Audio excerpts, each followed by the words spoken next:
ከፈላታ ጉዞ ጀርባ የሱዳን እጅ እንዳለበት ምን ያህሎቻችሁ ታውቃላችሁ? During the dry season, we always have a water problem. ትላንት ጋምቤላን ወረሩ ያልናቸው የፈላታ ጎሳዎች ወደ ምዕራብ ጎንደር ዘምተው ቋራ የኛ ነው ለማለት እንደደረሱስ ታውቁ ይሆን?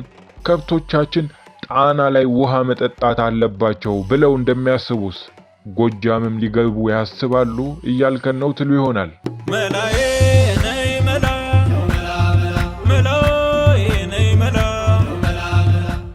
ትላንት ስለ ፈላታዎች ጋምቤላ መውረር በሰራነው ዘገባ ላይ ትንሽ ቆይተው ሀገሩ የኛ ነው እንዳይሉ የሚል አስተያየት ተጽፎ ማየታችን የዛሬውን ፕሮግራም ለማዘጋጀት ምክንያት ሆኖናል።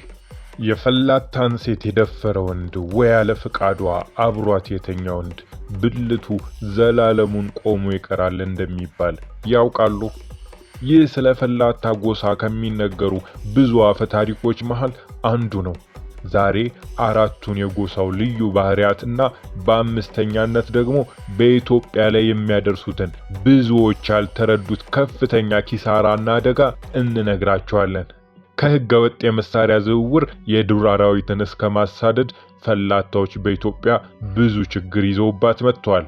ከጋምቤላ አልፈው ምዕራብ ጎንደር ቋራ ድረስ ገብተዋል። አልጣሽና አካባቢው በፈላቶች ተጨንቀዋል።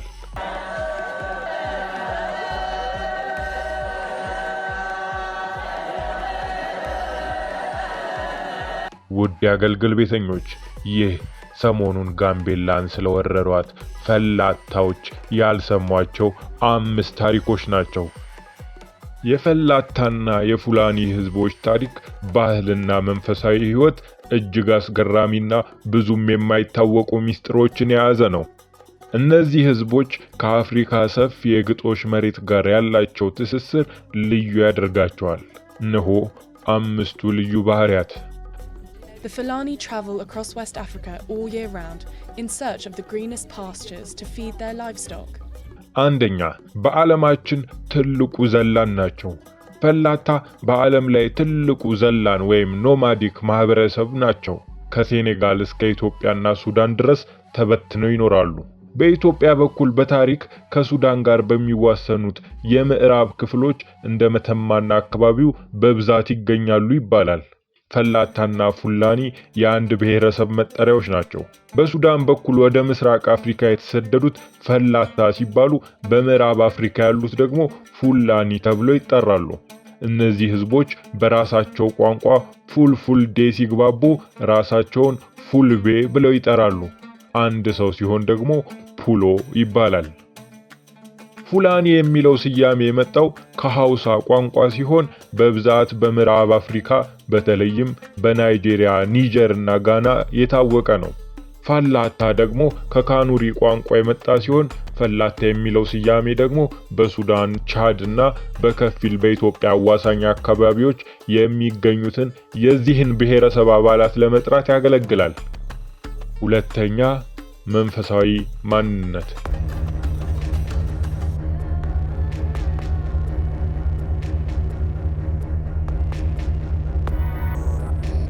ፈላታዎች አስገራሚና ብዙም የማይታወቁ ሚስጥራዊ የመንፈሳዊ ልማድ አላቸው።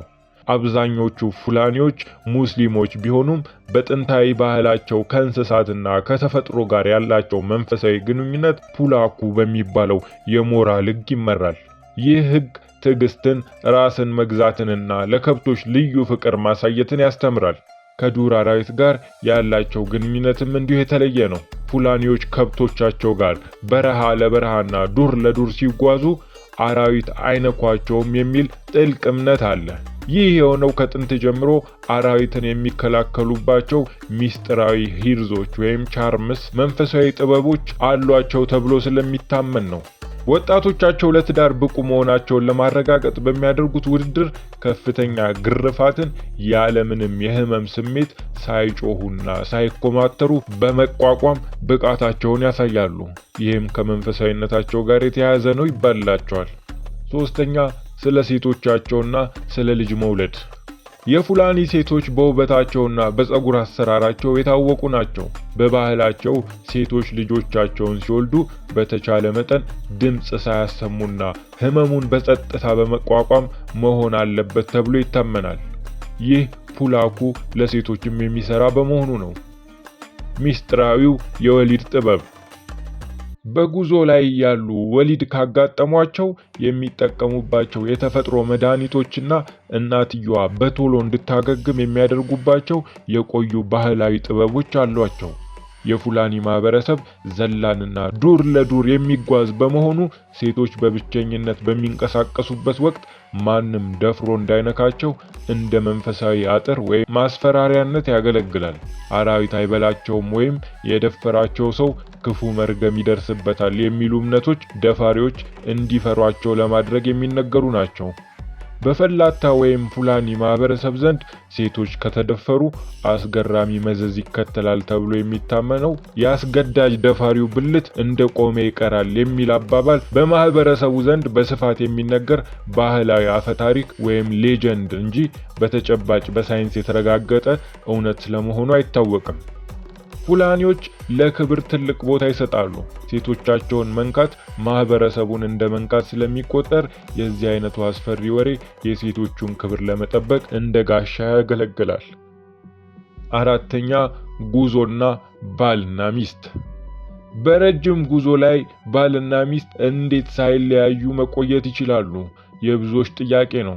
በሺዎች የሚቆጠሩ ከብቶችን እየነዱ ረጅም ርቀት በሚጓዙበት ጊዜ ባልና ሚስት የሚለዩባቸው ልዩ ምልክቶች አሏቸው። የከብቶች ደወል አንዱ ነው። እያንዳንዱ ቤተሰብ የራሱ የሆነ የከብት ደወል ድምጽ ወይም ዜማ አለው። በሩቅ ድምጹን ሰምተው የራሳቸውን መንጋ መለየት ይችላሉ። የጭስና የምልክት ጥበብ ሁለተኛው ነው።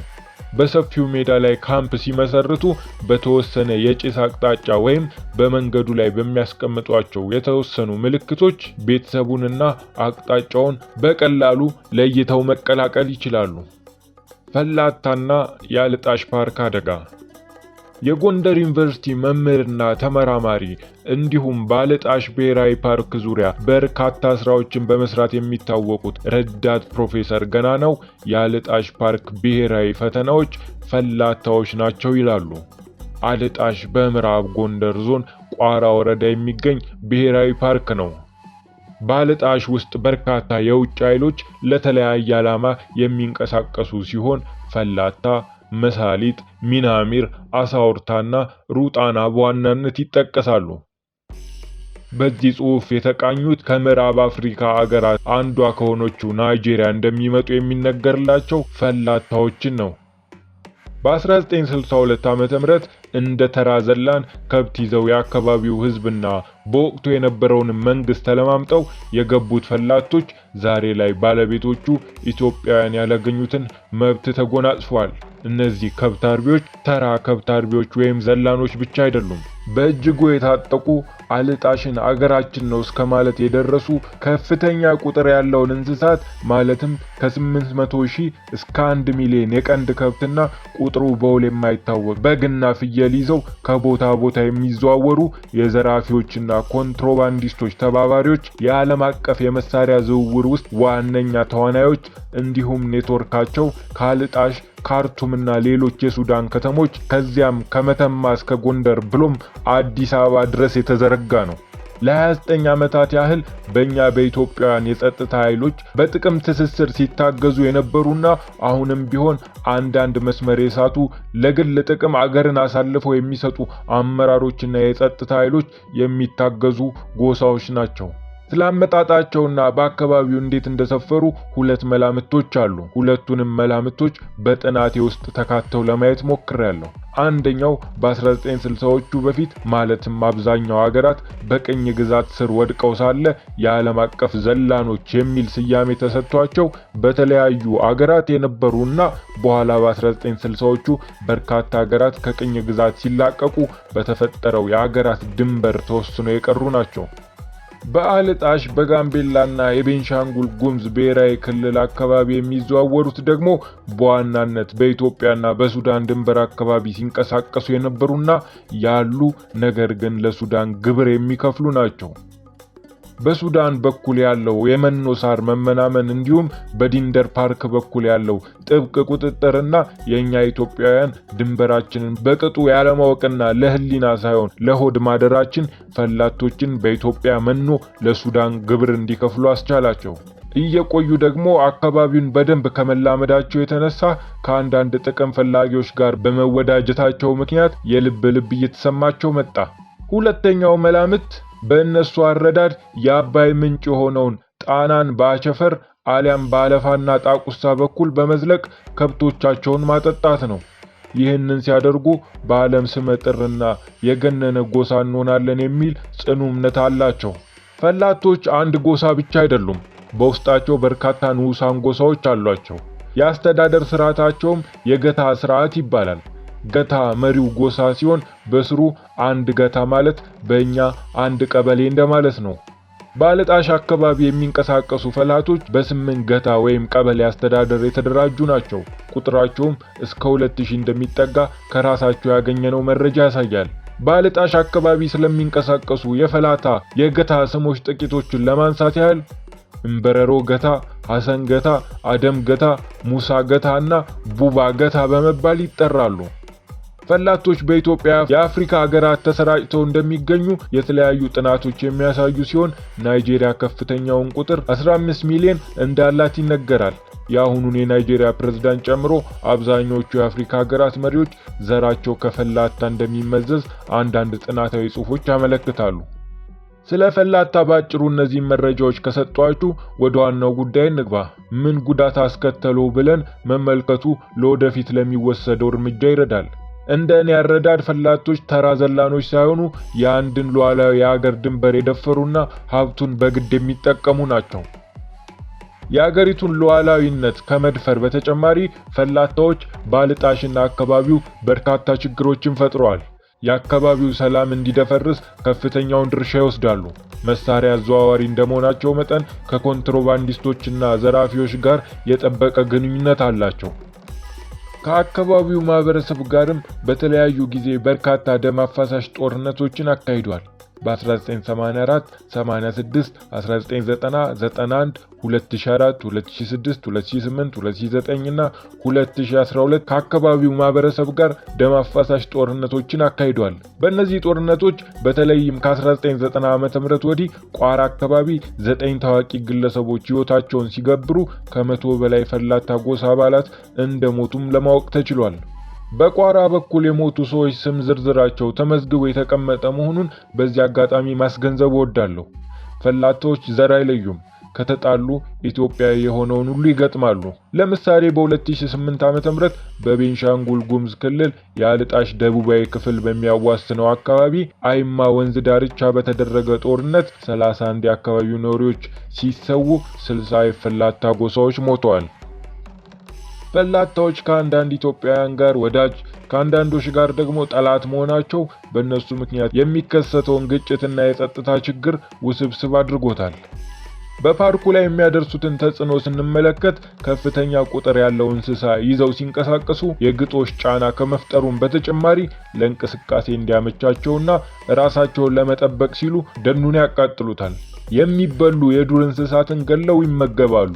እንስሳትን የሚበሉባቸውን አንበሶች በግዛታቸው ሆነው በዘመናዊ መሳሪያ በመታገዝ ይገድላሉ። ዝሆን በማደንና በማሳደን ጥርሱን ወደ ሱዳን በመውሰድ ይሸጣሉ። ማዕድናት በማውጣት ይሸጣሉ። ስለ ኢትዮጵያ ጉዳይ በተለይም ድንበሩን አላስደፍርም ስለሚለው አርሶ አደር እንቅስቃሴ መረጃ ለሱዳን ያደርሳሉ። የፈላታ ጉዳይ ተነግሮ አያልቅም። ለዘመናት ጠብቆ የቆየው የቦታውም የሀብቱም ባለቤት የሆነው ኢትዮጵያዊ ያላገኘውን መብትና ጥቅም የተጎናጸፉ ናቸው።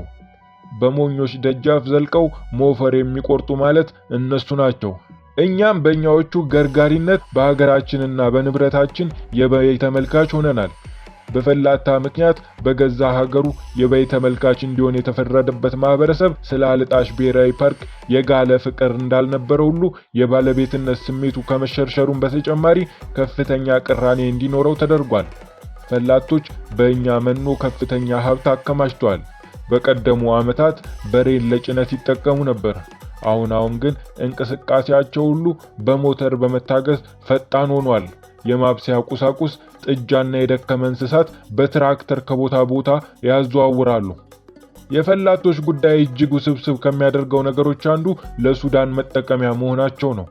ለዘመናት ሳይፈታ የቆየውና ዳግላሽ ወይንም ሽንፋ ኪዳነ ምህረት አካባቢ የተቋረጠውን የድንበር ጉዳይ አልጣሽ ብሔራዊ ፓርክን ጨምሮ ከነብስ ገበያ እስከ ማንኩሽ ወይም አባመንዲ ድረስ ባለው ቦታ በሚደረገው የወደፊት ድርድር የአንበሳውን ድርሻ ለመውሰድ ሱዳን ለፈላቶች የዜግነት ካርድ በመስጠትና በአካባቢው እንዲንቀሳቀሱ በማድረግ የቤት ስራዋን እየጨረሰች ነው። የፈላቶች ጉዳይ ከወዲሁ ካልተቋጨ አልጣሽን ጨምሮ ብዙ ነገር ያሳጣናል። ይህ ባይሆንም ዋጋ እንደሚያስከፍለን ለመናገር ነብይ መሆን አይጠበቅብኝም። እስካሁን በነበረው ሂደት ፈላቶች በሁለት ጉዳዮች ሊመሰገኑ ይገባቸዋል። አንደኛው በአይነታቸው ልዩ የሆኑ ከብት፣ ፍየልና በግ ዝርያዎች በአካባቢው ካለው ዝርያ ጋር እንዲዳቀሉ እድል በመፍጠር የጎላ ድርሻ ማበርከቱ ሲሆን፣ ሁለተኛው ደግሞ ሲንጠን የቆየውን የጎሳ ፖለቲካና በዛ የተቃኘውን ስርዓት በመጠቀም እንደ አንድ ብሔር ተመዝግበን በፌዴሬሽን ምክር ቤት የእውቅና ቦታ ይኑረን አለማለታቸው ነው። የሚያውቁ የፈላታን ታሪክ ከስር መሰረቱ ቋራ ወረዳ ባምባው ቀበሌ የሚኖሩ አንድ የእድሜ ባለጸጋ አባት መፍትሄው ምን ይሆን ብዬ ስጠይቃቸው የሰጡኝ መልስ ስርዓት ወይም እሳት የሚል ነበር። በህይወቴ በስርዓት የመኖርን አስፈላጊነት በሚገባኝ ቋንቋ ካስረዱኝ ሰዎች መካከል ከገብረዮስ ባይከዳኝ ቀጥለው እሳቸው ናቸው። ይሄን ያሉት የጎንደር ዩኒቨርሲቲ መምህርና ተመራማሪ እንዲሁም በአልጣሽ ብሔራዊ ፓርክ ዙሪያ በርካታ ስራዎችን እየሰሩ የሚገኙት ረዳት ፕሮፌሰር አቶ ገናናው አግተው ናቸው። ውድ የአዲስ አገልግል ቤተኞች የዛሬን በዚያ በቃን። ሰላም ለእናንተ ይሁን።